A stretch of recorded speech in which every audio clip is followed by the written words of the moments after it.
నారాయణపేట్ మండలము మరియు ఊట్కూరు మండలము రెండు పార్లమెంటరీ పార్టీ ఎన్నికల సందర్భంగా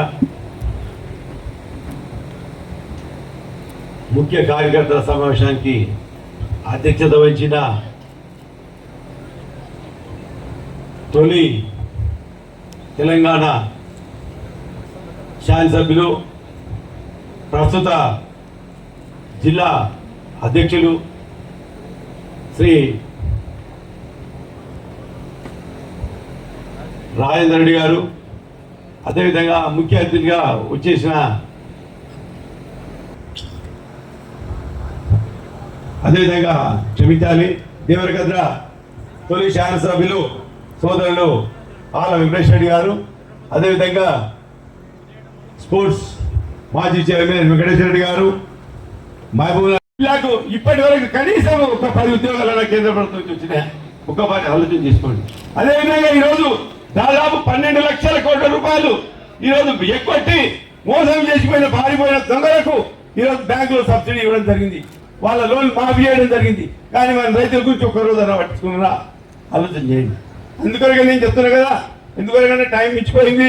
ఖచ్చితంగా నేను మీ అందరికీ ఎల్లవేళ అందుబాటులో ఉంటానని, ఇంకా నేను మా కంపెనీ నుంచి కూడా ఉద్యోగాలు ఇస్తాను మీకు యువత చదువుకునే పిల్లలు. కాబట్టి నేను ఖచ్చితంగా మీకు ఎప్పుడు అందుబాటులో ఉంటానని కోరుకుంటూ సెలవు తీసుకుంటున్నాను. జై తెలంగాణ. కారు గుర్తుకే, కారు గుర్తుకే. ధన్యవాదాలు. దేశం మొత్తం, రాష్ట్రం మొత్తం మాడిపోతున్నది. ఇట్లా నీళ్లు లేక, కరెంటు లేక నానా ఇబ్బందులు పడుతున్నారు.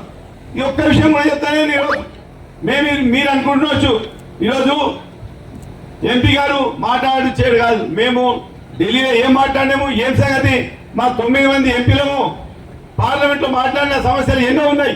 కానీ అదేవిధంగా ఇలా కాంగ్రెస్ ఎంపీలు 3 ఉన్నారు, బీజేపీ వాళ్ళు 4 ఉన్నారు. కానీ ఒక్కరోజు కూడా మన తెలంగాణ గురించి, మన తెలంగాణ అభివృద్ధి గురించి కానీ, మన తెలంగాణ సమస్యల గురించి కానీ మాట్లాడి ఒక్కరోజు మాట్లాడి, ఈరోజు కాంగ్రెస్ వాళ్ళు ఓట్లు వచ్చి అడుగుతున్నారు. ఏదో చిన్న చిన్న అవకతవకల వల్ల ఈరోజు ప్రభుత్వం పడడం జరిగింది. ఒక్కరోజు కూడా మనం తెలంగాణ గురించి పట్టించుకోలేదు. అదే ఇవాళ వంశీధర్ గారు నిన్న మాట్లాడిండు, ఎంపీ ఎక్కడ ఉన్నాడు, ఏం చేస్తున్నాడు, ఏం అభివృద్ధి కార్యక్రమాలు చేస్తున్నాడు అని చెప్పి. నిన్న ఆయన ఒకటే సవాల్ ఇస్తున్నా, అయ్యా నీవు ఏం చేసినావు, 2019లో కనిపించినావు, మళ్ళీ ఇప్పుడు కనిపిస్తున్నావు. పెద్ద జోక్ ఈరోజు 2024 ఒక జోక్. ఈరోజు బీజేపీ వాళ్ళు మాట్లాడుతున్నారు, పాలమూరు గారిని మేము తెచ్చినాం, కాంగ్రెస్ వాళ్ళు మాట్లాడుతున్నారు, పాలమూరు గారిని మేము తెచ్చినాం. ఇద్దరికి వాళ్ళకి డిస్కస్ అవుతున్నారు. అర్థపర్థం ఉండదు దీంట్లో. కన్నా కనిపించినట్టు సాక్షాత్తుగా ఈరోజు కేసీఆర్ గారు పుణ్యం వల్ల పాలమూరు గారి ప్రాజెక్టు దాదాపు 90% కంప్లీట్ అయింది. ఒక్కసారి మీరు ఆలోచన చేసుకోండి. ఈ విధంగా బీజేపీ వాళ్ళు అయితే అసలు తెలంగాణ పట్టించిన భావన లేదు.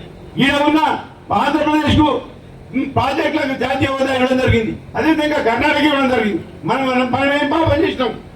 మనం తెలంగాణ ప్రజలు ఓట్లు కావాలి కానీ అభివృద్ధి కార్యక్రమాలకు డబ్బులు ఇవ్వద్దా? ఒకసారి ఆలోచన చేసుకోండి. ఈరోజు గతంలో 2018 కంటే ముందు గ్యాస్ ధర ఏ విధంగా ఉండే, పెట్రోల్ ధర ఏ విధంగా ఉండే, డీజిల్ ధర ఏ విధంగా ఉండే, ఇవాళ 400 రేట్లు పెంచి ఈరోజు చేస్తున్నారు.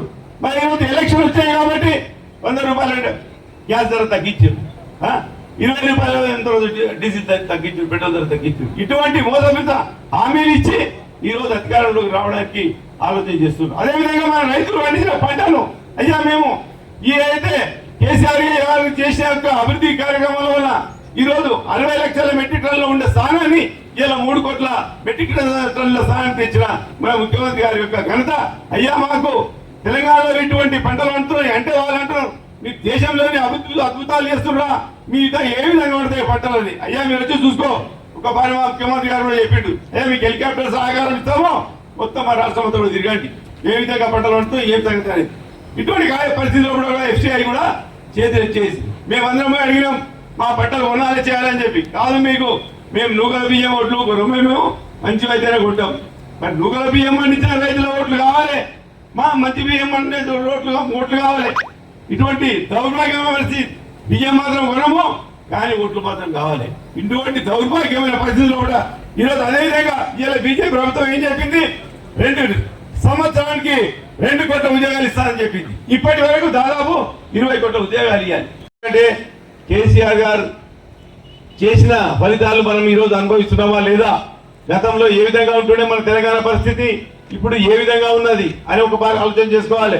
ప్రతి ఒక్కటి ఈరోజు మనం అభివృద్ధి చెందినామా చెందలేదా అని ఆలోచన చేసుకోవాలి.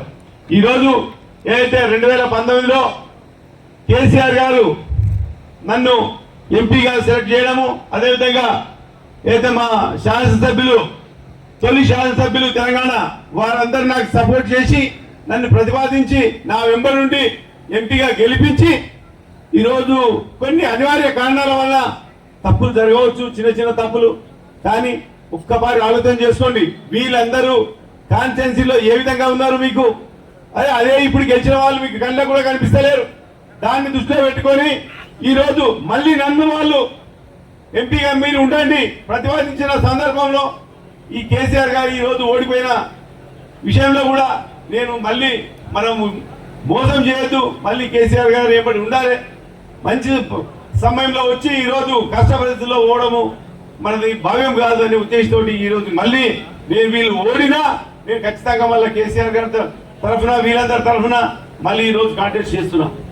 ఎందువరకంటే ఒకటి మంచి రోజులు ఉన్నప్పుడు ఉండి కష్టాలు వచ్చినప్పుడు ఈ మోసం చేసిన పరిస్థితిలో చేయొద్దనే ఉద్దేశంతో ఈరోజు నేను ఉంటున్నా. అదేవిధంగా ఈరోజు చూస్తున్నాం, ఇప్పుడు నేను స్థానికుని ఇక్కడ వాస్తవంగా నేను మీ అందుబాటులో ఉండడాన్ని ఏ విషయంలో కూడా ఇప్పుడు ఇంకో విషయం కూడా చెప్తున్నాను. నేను మీ ఇక్కడ ఉన్న సోదరులు కూడా నా ఎంపీ రాష్ట్ర గురించి కూడా మాట్లాడాను. నేను దాన్ని ఖచ్చితంగా నేను క్లారిఫై చేసుకుంటా. ఇక్కడ ఏం జరిగింది అనేది నా దగ్గర అటువంటి చిన్న చిన్న మోసాలు జరిగాయి, నేను ఖచ్చితంగా సరి చేస్తాను. నేను ఎక్కడున్నా కానీ మరి ఎందుకంటే ఎప్పుడు మీ సేవలో ఉండేటవాడు నేను. ఇంకొక విషయం కూడా చెప్తున్నాను, ఈరోజు నేను మీకు గొప్పలు చెప్పుకుంటలేను. ఈ నారాయణపేట జిల్లాలో ఇవాళ మా కంపెనీ ఉద్యోగులు ఎంతమంది వస్తున్నట్టు ఒక్కరోజు కూడా నేను ఇంతమంది ఉద్యోగులు అని చెప్పి ఒకరోజు పేపర్ వస్తున్నట్టు చేయలే. నేను గొప్పలు చెప్పుకొని ఎప్పుడు కూడా నాకు ఎప్పుడు ఏదైతే ఓటర్స్ ఎవరైతే ఉన్నారో వాళ్ళ మీద ప్రేమ ఉంటుంది. నాకు ఖచ్చితంగా చెప్తున్నాను, ఏ సమస్య ఉన్నా ఎవరు ఫోన్ చేసినా 90% నేను వాళ్ళకు న్యాయం చేస్తుంటాను. అయిగా ముందు కూడా నేను ఇదే దశగా నేను పోతుంటాను. అందుకని ఈరోజు చెప్తున్నాను, సరే ఓట్ల గురించి కాంగ్రెస్ ప్రభుత్వం ఏమేం చేసింది, ఏం సంగతి, ఏం మోసం మాటలు చెప్పింది మీ అందరికి తెలిసే విషయమే. ఇలా రైతు బంధు అయితే బంద్ చేస్తున్నారు. ఈరోజు ఇంతకుముందు రైతు పరిస్థితులు ఏ విధంగా ఉంటుండే, అక్కడ ఒడ్ల నుంచి పైసలు వస్తుండే, ఇక్కడ రైతు బంధు పైసలు వస్తుండే, ఎంత సంతోషంగా ఉంటుందో ఒక ఆలోచన చేసుకోండి. ఒక స్వర్ణయుగం లాగా ఈరోజు ఈ 10 సంవత్సరాలు స్వర్ణయుగంగా మన రైతులందరికీ ఈరోజు గడుచుంటూ వచ్చింది.